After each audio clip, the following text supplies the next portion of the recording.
un autre témoignage de nos amis qui vont essayer de nous faire réfléchir sur l'innovation managériale en s'inspirant de ce qu'ils ont vu aujourd'hui et de tout ce qu'ils ont lu et étudié depuis si longtemps. Donc, bonjour à tous.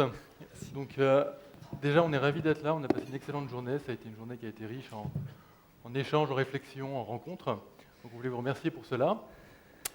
Et finalement, nous, on ne va pas vous offrir un témoignage. On ne va pas vous offrir un témoignage, mais on va essayer de faire une mise en perspective, finalement, des réflexions, finalement, auxquelles on a été confrontés durant cette journée. Et finalement, à cette fin de journée, il y a une question qui nous semble légitime de poser. C'est une question ambitieuse. C'est est-ce que la libération est la solution? C'est une vraie question, ça. Au risque d'en décevoir certains, notre réponse en tout cas, c'est que non. La libération n'est pas la solution. On va même un petit peu plus loin dans la mesure où il nous semble que les problèmes commencent précisément quand la libération est appréhendée comme une solution. En effet, les problèmes commencent quand on considère que la libération est une solution universelle, que finalement toutes les entreprises doivent se libérer. Ben non, il y a des entreprises qui ont des missions particulières, qui ont des contraintes réglementaires en termes de sécurité, qui sont dans des contextes qui font que la libération n'est pas forcément la bonne solution à ce moment précis. Les problèmes commencent également quand la libération fait office finalement de solution de prêt-à-penser. C'est-à-dire comme elle est conçue comme une méthode finalement qu'il faudrait appliquer pour libérer l'entreprise, pour la rendre plus agile, plus innovante. Il n'y a pas de recette, il n'y a pas de solution prescriptive. Enfin, il nous semble que les problèmes commencent également quand la libération est conçue comme une solution de communication, soit de communication interne, finalement pour intensifier l'engagement des salariés, soit communication externe pour convaincre les parties prenantes qu'on est libéré alors que ce n'est pas le cas. Là, le risque, c'est un risque d'instrumentalisation. Donc pour l'ensemble de ces raisons, il nous semble que la libération ne doit pas être appréhendée comme une solution. Mais alors si ce n'est pas une solution, qu'est-ce que c'est? Eh bien, la libération, c'est une occasion. C'est une occasion potentiellement formidable, nous semble-t-il, de repenser l'organisation, de repenser le travail ensemble. Et il nous semble que la libération, c'est effectivement potentiellement une très belle occasion de se libérer à 3 niveaux. Un, de libérer la parole, finalement, de faire du débat, de la conversation, de l'affrontement des arguments, des idées, ce qu'on a vécu ensemble finalement aujourd'hui. Le moteur du changement, le moteur de la redéfinition du vivre ensemble et du travailler ensemble. Donc, la libération, une occasion de libérer la parole. Également, la libération, c'est une occasion de se défaire des processus. De considérer que les processus, finalement, effectivement, ils n'ont pas à décider en lieu et place de tout un chacun, mais que ces processus, ils doivent être au service de la redéfinition du travail, au service du travail et au service de la création de sens, finalement, dans l'entreprise. Et un troisième niveau, il nous semble que la libération, c'est aussi potentiellement une très belle occasion de se libérer d'un certain nombre de préjugés, de préconceptions, de préjugés par rapport à certains collègues, de préjugés par rapport à certaines fonctions dans l'entreprise jugées plus ou moins productives. On a pu en parler dans certains ateliers aujourd'hui. C'est aussi l'occasion de se libérer de préconceptions par rapport à un autre vivre ensemble, à un autre travailler ensemble qui pourrait être impossible, alors qu'en vérité, il nous reste à le construire.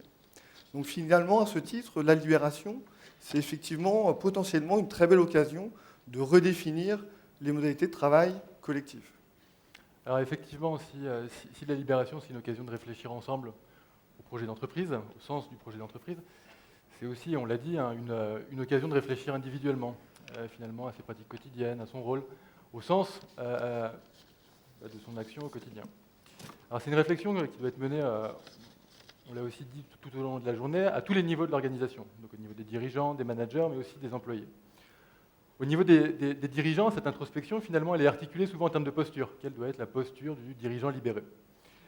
Alors, j'ai entendu lors des ateliers des pistes intéressantes, une posture d'exemplarité, une posture collaborative, une posture de porteur d'eau même. Ça, c'est des pistes. Mais finalement, la définition de cette posture doit être le résultat d'une réflexion individuelle. Donc, il y a des pistes, mais ça doit faire l'objet d'une réflexion individuelle. Au niveau des managers, il y a aussi une nécessité finalement à questionner son rôle et le sens de son action au quotidien. C'est particulièrement critique dans le cadre de démarches de libération parce qu'on sait bien que le rôle des managers est particulièrement questionné. J'ai même entendu au cours de cette journée que les managers ne servaient à rien. Donc finalement, la libération est une vraie occasion pour les managers de repenser leur rôle et de redonner du sens à leur action au quotidien. C'est aussi une occasion pour les salariés, n'importe qui, vous, moi, typiquement, de se poser la question, encore une fois, du sens de son action quotidienne. Finalement, si on considère notre vie active, donc de 20 ans à 60 ans, on passe plus de temps à travailler qu'à faire n'importe quelle autre activité. Donc finalement, une question qui est légitime, c'est qu'est-ce qu'on a gagné à la fin de la journée à part un salaire ? C'est important de gagner un salaire, mais qu'est-ce qu'on a gagné en plus ? Donc finalement, il nous semble que la libération, c'est une bonne occasion de réfléchir collectivement au sens du projet de l'entreprise, mais aussi individuellement au sens de notre action dans le cadre de ce projet d'entreprise. Et finalement, toutes ces questions qu'on a pu se poser, sur lesquelles on a été amené à réfléchir aujourd'hui, eh bien, si on élargit un peu la réflexion, on se rend compte que ces questions, on se les pose aussi dans d'autres formes d'innovation managériale. On parle aujourd'hui, en parallèle de la libération d'entreprise, eh bien beaucoup d'entreprises agiles, d'organisations TIL, d'holacratie. Et bien finalement, à ce titre, on se rend compte que la libération d'entreprise, à certains égards, c'est une innovation managériale et une innovation managériale parmi d'autres. Si on prend encore un peu plus de perspective, notamment sur l'histoire de la pensée managériale, on se rend compte que la libération d'entreprise et tout ce dont on a parlé aujourd'hui, eh bien finalement, c'est inscrit de manière tout à fait incrémentale dans l'histoire de la pensée managériale, et on peut repartir au moins à partir des années 60-70 avec des premiers travaux d'un certain nombre de chercheurs et de premières mises en pratique de ces premières innovations managériales visant à donner davantage de poids à la base opérationnelle. Et puis, décennie après décennie, chaque décennie, finalement, a eu son lot d'innovations managériales. Donc, finalement, on pourrait s'interroger sur quel est le dénominateur commun de toutes ces innovations managériales. Finalement, l'ensemble de ces innovations managériales, dont la libération, et ça rejoint un petit peu ce qui a été dit dans l'intervention précédente, elle propose d'introduire dans l'entreprise un nouveau pacte social. Un nouveau pacte social qui serait mutuellement bénéfique au niveau individuel et au niveau collectif. En gros, au niveau individuel, qu'est-ce qui est proposé ? Il est proposé aux individus de prendre plus d'initiatives, d'être plus autonomes, de prendre plus de responsabilités. Et donc ça, potentiellement, ça peut leur ouvrir des nouvelles perspectives de carrière, ça peut diversifier leurs tâches au quotidien et donc rendre leur métier, leur travail plus intéressant. Donc finalement, ça peut leur permettre de plus et de mieux s'épanouir dans le cadre de leur activité professionnelle. Au niveau collectif, il est dit que cette intensification de l'engagement de l'individu au service de l'entreprise permet à l'entreprise de devenir plus agile, plus innovante, plus créative. Donc finalement, la promesse qui est faite par l'ensemble de ces innovations managériales, c'est d'aligner les intérêts individuels avec les intérêts collectifs. C'est vraiment introduire un nouveau pacte social dans l'entreprise. C'est vraiment un modèle de société qui nous est proposé. Alors, si on considère ce modèle de société, il y a peut-être 3 questions qu'on peut se poser. La première question, c'est une question pratique. Ce modèle de société, il est basé sur l'hypothèse, finalement, que les gens vont nécessairement prendre plus de responsabilités, plus d'initiatives si on leur en donne l'opportunité. On se rend compte qu'en pratique, ce n'est pas forcément le cas. Des gens qui n'ont pas envie, des gens qui n'ont pas le potentiel. Donc ça, il faut l'intégrer. Deuxième question, c'est une question qui est plutôt éthique. Finalement, ce modèle de société, qu'est-ce qu'il nous propose ? Il nous dit que l'épanouissement personnel passe nécessairement par une intensification de l'engagement dans l'entreprise. Même, ça va un petit peu plus loin dans la mesure où la frontière entre vie personnelle et vie professionnelle devient caduque. C'est cette idée d'aller repeindre le samedi les douches. Donc c'est une vraie question éthique, et c'est une question qui doit être résolue individuellement par chaque individu. Il ne doit pas être imposé, cette réponse. Troisième question, c'est la question de la performance finalement de ce modèle. Est-ce que ce modèle atteint ses objectifs ? Dit autrement, est-ce que les entreprises qui adoptent ces innovations managériales sont plus performantes économiquement et socialement ? Dans la salle, il y a des cas de réussite. Tant mieux et c'est très bien.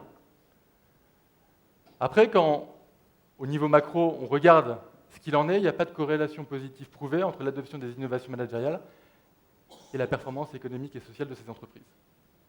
Pourquoi? Nos recherches montrent que c'est parce que souvent ces innovations managériales ne font pas sens pour les acteurs de l'organisation, vous, moi, qui y sont confrontés au quotidien.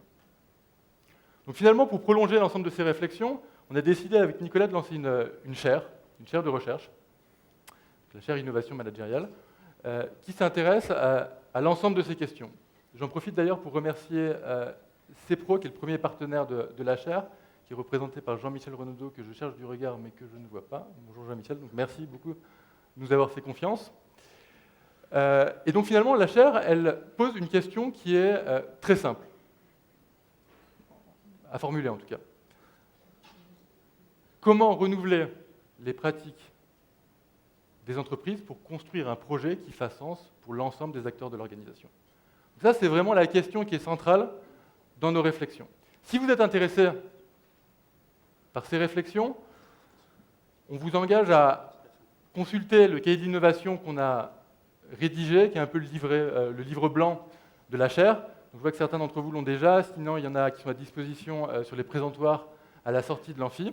Vous pouvez également visiter notre site internet.